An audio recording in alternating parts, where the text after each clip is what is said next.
सोनमजींनी उपोषण सोडावं, फार जास्त दिवस झाले आणि सोनमजींचा हा लढा हा इथून पुढे आम्ही सगळे लढू. त्यांनी उपोषण सोडावं अशी विनम्र विनंती करायला आम्ही सगळे आलो. विनती करणे आहे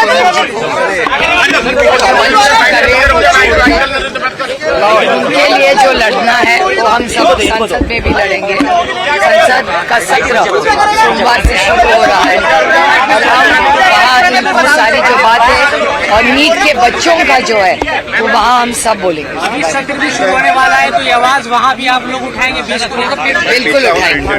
आता तुम्ही भूमिका मांडलेली आहे की धर्मेंद्र प्रधानांच्या राजीनाम्याची आम्ही संसदेमध्ये पहिल्याच दिवशी मागणी करू. आमचं म्हणणं आहे की 2 मीटिंग इथे जर आंदोलन चाललं असेल तर आमची नैतिक जबाबदारी आहे की समाजात ज्या गोष्टी झाल्या आहेत त्या सरकार दरबारी पोहोचवल्या पाहिजे.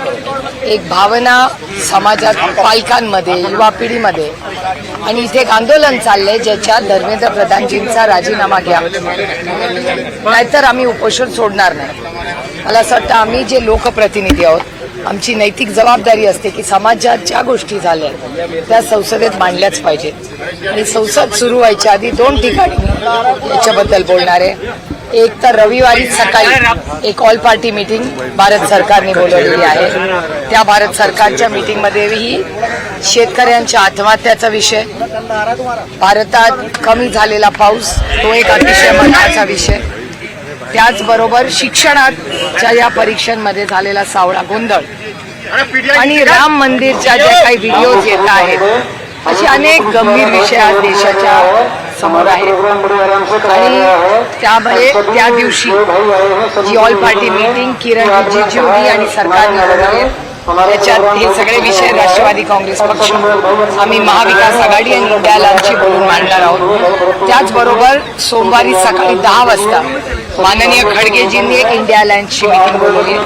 त्याच्यातही इथल्या भावना आणि इथली अस्वस्थता, पालकांमधली अस्वस्थता ह्याच्याबद्दल तिथे सविस्तर तिथेही बोलणार. मैम, छात्र आंदोलन को समर्थन करने आप आई हैं. जवाहर यूनिवर्सिटी के 38 बिल्डिंगों पर बुलडोजर चलाने की बात है, क्या कुछ कहना चाहेंगे आप? इसके बारे में हम जब सत्र शुरू होगा तब इस बारे में हम पार्लियामेंट में बोलेंगे. आपको लगता है कि सरकार झुकेगी? एक खबर ये आ रही है मैम, एक खबर ये आ रही है कि आप लोग एनडीए के संपर्क में हैं, कुछ नेता आप लोगों से मिले, इसमें क्या सच्चाई है? क्या आप लोग एनडीए के साथ जाने वाले हैं? इसके बारे में मुझे तो कुछ नहीं, ना एनडीए ने मुझे फोन किया है ना मैंने एनडीए को फोन किया है. काल जयंत पाटलांनी उपमुख्यमंत्री एकनाथ शिंदेची भेट घेतली, त्याआधी मुख्यमंत्र्यांची घेतली होती, त्याच्यावर तुम्ही स्पष्टीकरण दिलं.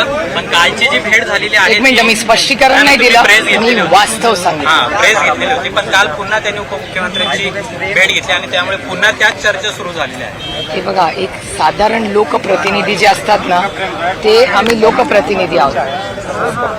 आमचे जे मायबाप महाराष्ट्राची आणि देशाची जनता आहे यांची कामं करण्यासाठी आम्ही निवडून येतो. त्याच्यामुळे अनेक वेळा प्रत्येक मंत्र्यांकडे आम्हाला जावं लागतं. आता आम्ही जातो, आम्ही फोटो काढतो, आम्ही ट्विट करतो. जर फोटो ट्विट केले नसते तर तुम्हाला कळलं असतं का आमची भेट झाली. मी उत्तर प्रदेशचे माननीय मुख्यमंत्री योगीजींना भेटले. त्याच्यात काय गैर, एक लोकप्रतिनिधी 1 नेशन 1 इलेक्शनच्या कामासाठी आम्ही उत्तर प्रदेशमध्ये गेलो. जॉईंट पार्लमेंटरी कमिटी आहे, सगळ्या पक्षाचे लोक होते. आम्ही जाऊन त्याच्यात भेटलो. एका सशक्त लोकशाहीमध्ये मला खरं सांगा, मंत्री काय गुन्हेगार आहेत का की आम्ही त्यांना भेटू शकत नाही? हे कमाल आहे.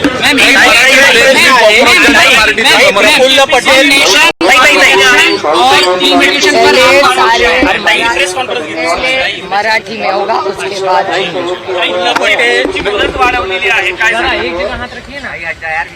आज 2 JPCची माहिती येते.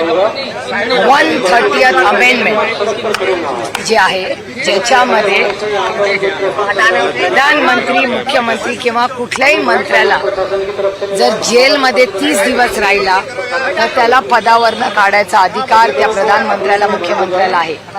ते जे बिल आहे त्याच्यावर आणखीन चर्चेची गरज आहे असं आमची मागणी होती आणि त्या मागणीला आमचा तर पूर्णपणे त्या बिलला विरोध आहे.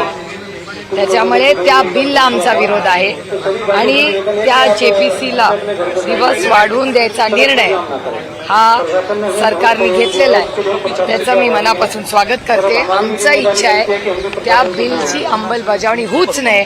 आम्ही त्या बिलच्या पूर्ण विरोधात आहोत. ताई, विलिनीकरणाच्या अनुषंगाने सुनील तटकरे पहिल्या दिवशी सांगत होते की अशा कुठल्याच पद्धतीच्या चर्चा दादांकडनं तुमच्यासोबत किंवा आपल्या पक्षासोबत सुरू नव्हत्या. आज सुनील तटकरेंनी सांगितलेलं आहे की चर्चा सुरू होत्या, दादा असताना बरंच काय बोलणं झालं होतं. सुनील तटकरेंचा हा मोठा युटर्न आहे.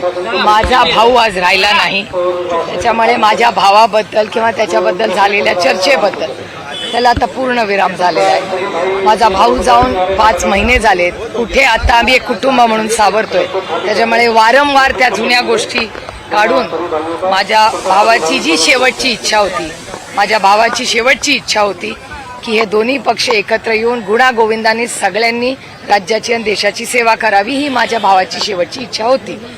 पण अर्थातच त्या राष्ट्रवादी म्हणजे माझ्या भावाची इच्छा पूर्ण करायची तयारी माझी दादा असतानाही होती आणि दादा गेल्यावरही होती. पण आता तशी काही भावना त्या बाजूने येत नाहीये. त्याच्यामुळे माझ्या मनात आणि आमच्या संघटनेत त्या विषयाला आम्ही पूर्ण विराम दिला. ज्या दिवशी दादा गेला त्या दिवशी त्या विषयाला जेव्हा कोणी आमच्यातले काही माननीय नेते बोलले आणि समोरच्यांनी सांगितलं की अशी घटना झालीच नाही, आम्हाला प्रचंड दुःख झालं आणि वेदना झाला. एक तर माझा भाऊ गेला होता आणि माझ्या भावाची शेवटची इच्छा पूर्ण करण्यासाठी आमचे सगळे प्रयत्न होते, कारण का तो प्रस्ताव माझ्या भावाचा होता. त्याच्यामुळे पूर्ण ऐकून तर घ्या. त्याच्यामुळे आमच्याकडून तो विषय आम्ही त्या दिवशी संपवला.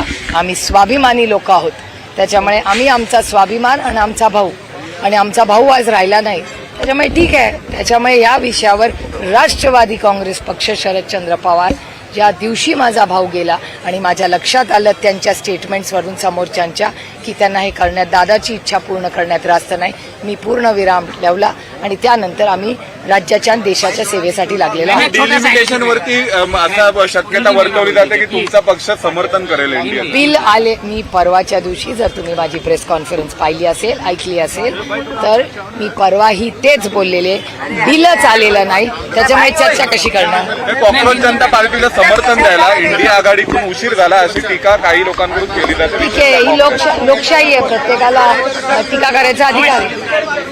मैम, हिंदी में छोटा सा एक जवाब दे दीजिए. 1 नेशन 1 इलेक्शन और डिलिमिटेशन का अगर बिल सरकार लाती है तो आप लोग इसका समर्थन करेंगे या क्या? एक तो डिलिमिटेशन का बिल आया ही नहीं है, तो मैं जो बिल देखा ही नहीं उसको कैसे बोल सकूं. और 1 नेशन 1 इलेक्शन का जेपीसी चल रही है, इसका भी बिल फाइनल नहीं है, तो जो चीज फाइनल ही नहीं है उस पर मैं कैसे टिप्पणी कर सकूं.